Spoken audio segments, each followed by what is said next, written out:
when we're talking about the fellowship of the crown.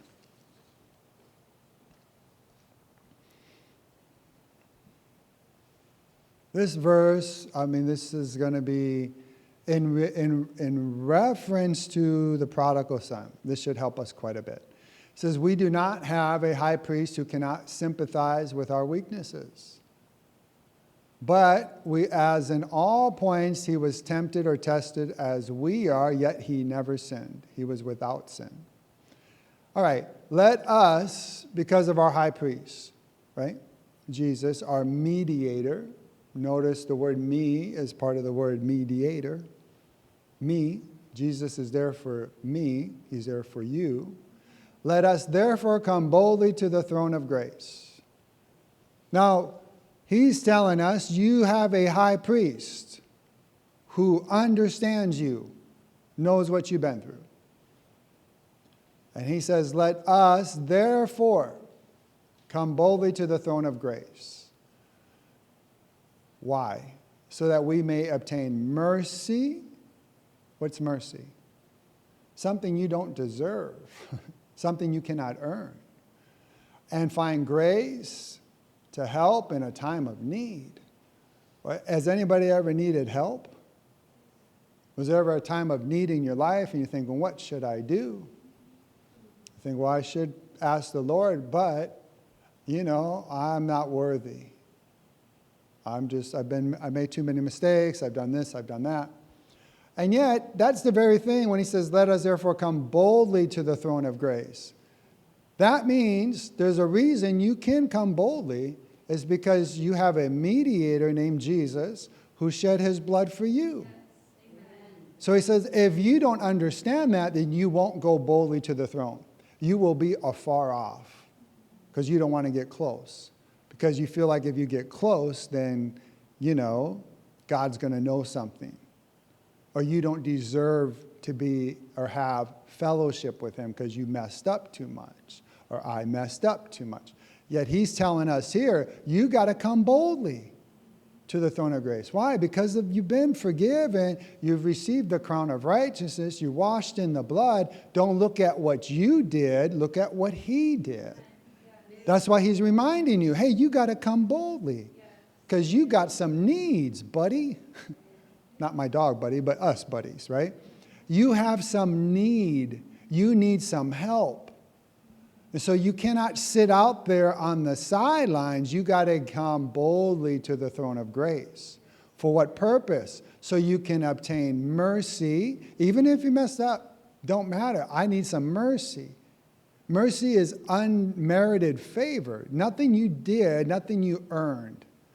It's just God's goodness, his compassion, his love. And if you would do that, it said what? You find grace to help in a time of need.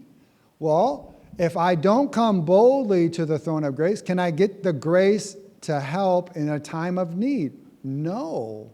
Not that it's not available, but I have to be the one that initiates it. Believing in what the Lord's already done for me. So it's like, I have to go to him because of what he's already done for me. I'm supposed to go to him. I should be running to him, right?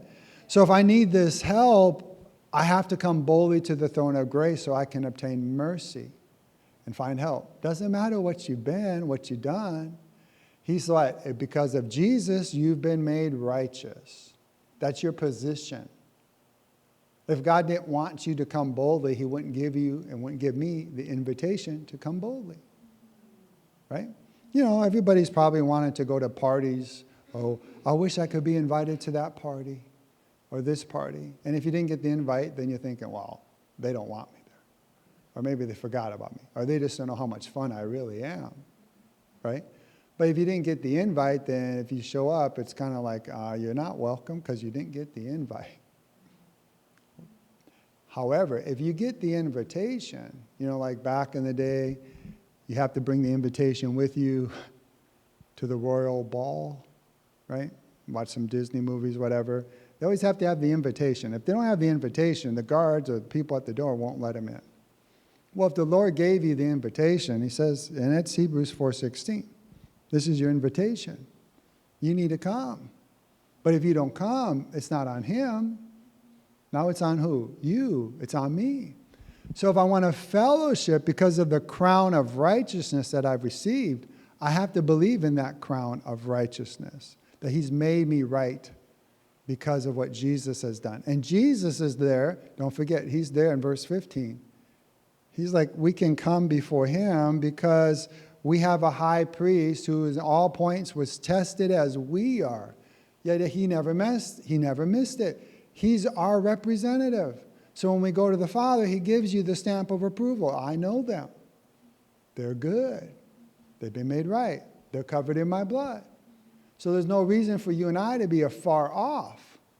No matter what the problem is. No matter what the problem. If it's a relational problem, you go to the throne. If it's a financial problem, if it's a marriage problem, if it's a child problem, if it's a whatever problem, there is help. It's not like you're not just stuck with it your whole life. You know, the enemy will tell you, you're stuck. It's just always going to be this way. Well, it will always be that way unless you can get to the throne and obtain mercy and find grace to help in a time of need. What's the help for it? To correct the problem. But if you don't get to the help, if you don't get to the helper, how can the problem be helped? Right? So, he's telling us, you know, and again, I get it. The world we live in it's a death-doomed place. A lot of horrible stuff happens here. And sometimes we could experience some of the collateral damage. But we're not stuck there because we have a way out. We have a way up. It's through him, right? So, Hebrews 7:19 says it like this.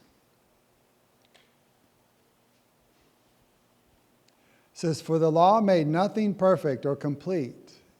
On the other hand, there is the bringing in of a better hope through which we draw near to God.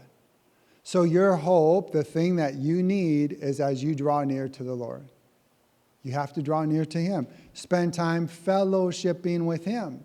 So when you go to him, you know, nobody wants to hear. Like, you know, and he already knows before you know that he knows. He already knows.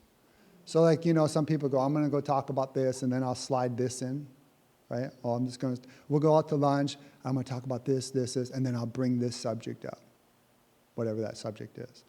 But you don't want to bring that subject up first. Like say you want to borrow money, right?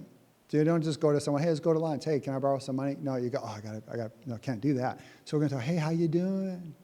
Doing good. How are you? Oh, I'm doing fine. What you do this week? Oh, fine. Good. Good. Yeah. What about next week? What are you doing? Oh, fine. Good. Yeah. And then you might, okay, this looks like the right time to bring up the money. Say, hey, I was wondering, by chance, do you have some money I could borrow? Really? You need some money? What for? Well, I'm doing this business. Sure. Well, then you talk about it. So when you come to the Lord, you don't just come up to him, Lord, you got money I can borrow? He knows what you already need. But he also knows that's not what you really need. You really need just to spend some time with him. And in spending time with him, you'll get more help in every area of your life. Right? You might get more grace to fix the things that you believe in the Lord to help you fix. But you have to spend time with him. And you have to spend time with him without a sense of condemnation or guilt. Because if he washed you so he could fellowship with you, then he's wanting to fellowship with you. Because he can fix things for you a lot easier than you and I can fix on our own, right? So, Hebrews 10:22. Look at this verse. And think of this in light of the prodigal son. He said, let us draw near with a true heart and full assurance of faith, having our hearts sprinkled from an evil conscience and our bodies washed with pure water. Sprinkled with what? With the blood. Right? Let us draw near with a true heart, genuine heart. Lord, I know you love me. And you know I messed up. Kind of like the prodigal son. But the father will kind of ignore that because he wants you to know how much he loves you. And sometimes we don't always believe in that love like we should. We think, like, oh, I know you love me, Lord, but you don't. I don't know, I mean, all of us, how much he really loves us. I mean, if we really could understand how much he loves us, how much of an impact that would really make in our life. Like, I think about my dog. If you just look at him, he's going to be like, are you looking at me? I think you need a couple paws on you, right? I think you want to play. I think you want me to lick you. I think you want me to bite you a little bit, right? Gently, of course. Or he jumps up on you and he doesn't care that you're going to smell like him, right? And when we come to the Father, if you hang around the Father, you're going to have him rub off on you. Some compassion, some joy, some gladness, less stress. That's what he is. He's like, hey, I got to get me on you, but I need you to come take a step toward me so I can come run at you, right? Because he's holding nothing back. So here's what he says. Let us draw near. Believe in that love that he has for us, right? In full assurance of faith, with our hearts sprinkled from an evil conscience and our bodies washed with pure water. 1 Corinthians 1:9, God is faithful,